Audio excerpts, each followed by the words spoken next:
Hey everyone, Sam Davidson here with MEA Worldwide, and I am sitting here with Keeya King, who plays Violet on Syfy's Van Helsing. Thanks so much for coming in. Thank you guys for having me. Yes, it's nice to see you again. We met at Comic-Con. Yeah, that was a lot of fun. It was so much fun. You guys can also find those interviews on our YouTube channel, of course. But congratulations, first of all, on having such a pivotal role this season. I mean, only one episode is out, but it's clear you are going to have a very big plot part in what's happening here. Yeah, Violet is a huge new character that's coming in this season, and she's a whole lot of fun. And I'm hoping that everyone watches it and checks it out, because I think they're in for a real treat this season. Well, so my first question is, obviously this show has a lot of blood and gore. It does. Was there ever a moment where it was too much for you to handle? You know what? I'm the complete opposite. I love the blood. I love all the gore, like the punching, and then the blood splatters out of your mouth. I love all that stuff because the blood actually tastes like candy. It tastes like sugar. So I'm like, more blood for me all the time. What is Van Helsing's, do you think, their like recipe for blood? Because it's kind of, in all the different shows, they use different things, I think. Like the actual like what's in it? You think? I mean, it tastes sweet. I think it might be corn. I think it's like corn syrup. Mm-hmm. You know, they told me and I completely forgot. Like, I think it's corn syrup mixed with like a bit more food coloring, and then we CGI even more blood at the end of all of it. Yeah, so it's not as bad as we see on screen. Exactly. But you're actually a fan of it. No, I'm a complete fan of the blood, especially because my character is a fighter, Violet. So I'm pretty much eating super healthy. So when I get the blood, I'm like, this is my candy. This is my candy for the week. Wow, that's kind of sad. Give the girl some candy. So your character is pretty much like a super soldier. How did you prepare yourself for all of these fight scenes, and is this something that you knew how to do beforehand? Yeah, I didn't know how to fight beforehand at all. I got the call that I booked the role, and I was excited, and I left my home in Toronto, flew to the studio where we shot, and I started fighting day one. As soon as I got off the plane, I was in like a fight training camp. And it was exciting. The stunt choreographer and all the people that I worked with, the stunt team, are just absolutely amazing. So I worked with them to prepare all the fight choreography and stuff like that. And then outside of it, I did some of my own training because Violet uses a gun for most of the show. So I went and did some gun training. I went and did some gymnastics, and they also did some parkour because she does like a little bit of flips and stuff here and there. So it was all this physical training to just sort of get prepared just before shooting and while shooting. And then also, just to like mentally get ready for it, I was told that Violet had like a military training background, so I called up a friend who I knew that was in the armed forces, and basically was like, how do you feel when you're in the military? How do you feel when you're a cadet? And she told me that you basically have to get comfortable with being uncomfortable, and she told me about that process, and I felt physically ready and then mentally ready to play Violet by the time we were shooting. That's amazing. And so Violet has never been exposed, apparently, really, to the real world? Yeah, somehow she's lived an extremely sheltered life. Her dad is Hansen, and he kept her safe in this military compound called Fort Collins. And so she's never actually experienced the vampire apocalypse that Vanessa has and all the other characters throughout the show. How would you say that impacts her psychological health?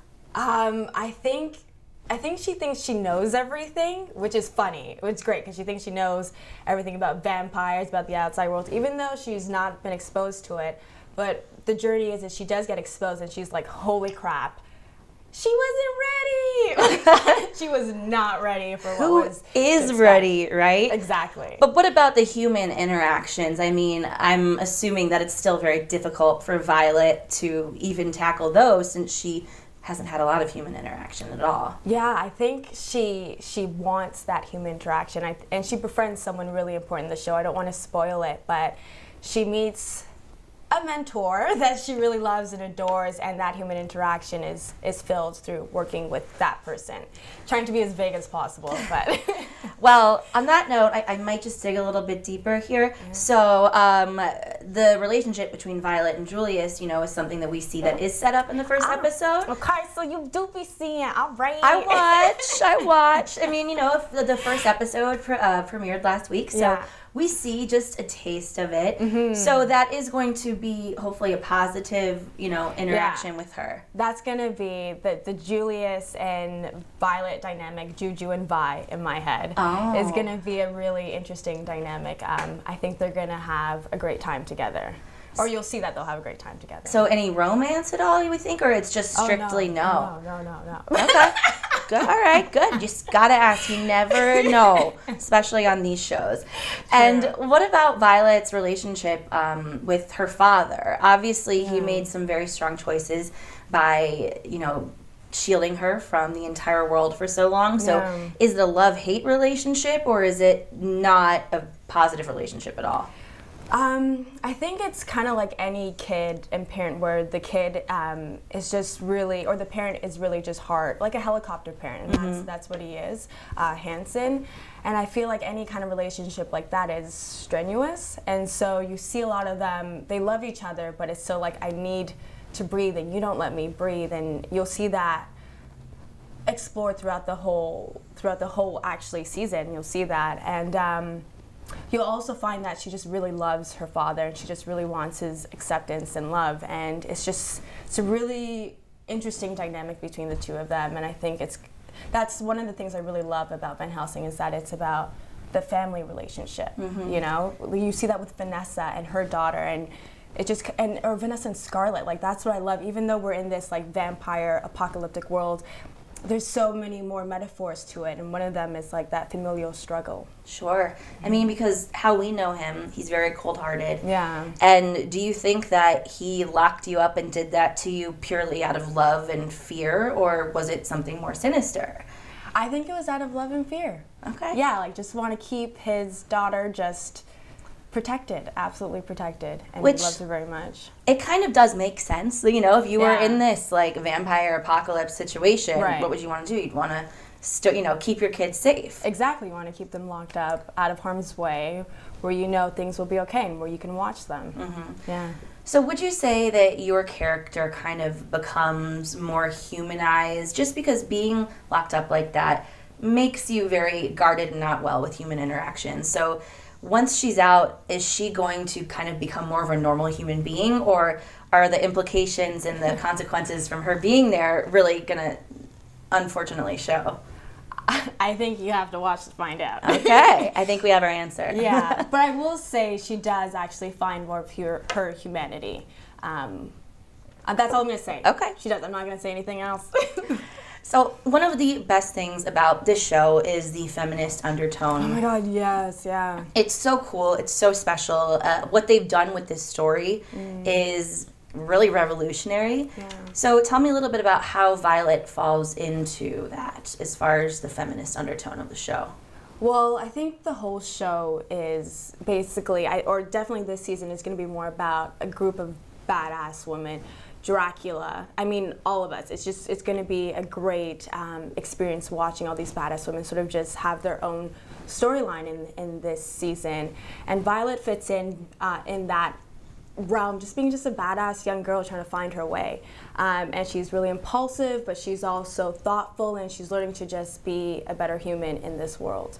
Awesome. Yeah. Well, I cannot wait for the rest of the season. It looks so good. But something else I wanted to mention, because it was just in Deadline the other day, is your new project. Yes. Which is called Madam C.J. Walker, correct? Yeah. So this has Octavia Spencer. LeBron James is producing it. I mean, so many humongous people. Tell me a little bit about the project and your role. Well, Madam C.J. Walker is played by Octavia Spencer, and it's basically about the black millionaire, Madam C.J. Walker, and her journey to being a successful business mogul. And Octavia is absolutely, as you can imagine, like the greatest human being possible and greatest artist possible. And my character is Peaches. She's basically, again, not giving too much away, she's basically like a 1920s tomboyish singer, and so she sort of crossed paths with Madam C.J. Walker and Tiffany Haddish's character. And so, do you sing in real life? Can you sing? I like to sing. I like to think I can sing, but everyone else around me is like, please don't do that. Don't do that here. So it is going to be on Netflix, a limited series. You're shooting it right now. Yes, we are. Yeah. So is there an expected release date? Sometime in 2020, I'm assuming. But It's expected to be released in 2020 on Netflix, and it's about a 4-episode series, so it should be great for everyone to watch. Awesome. Well, congratulations on both roles. I'm so excited to see the rest of Van Helsing this season, and of course the show on Netflix next year. So thank you so much for joining us. Thank you for having me. Of course, and thank you guys for joining us. And make sure you tune in to the newest season of Van Helsing on Friday at 10 p.m. We will see you next time. Bye. Bye.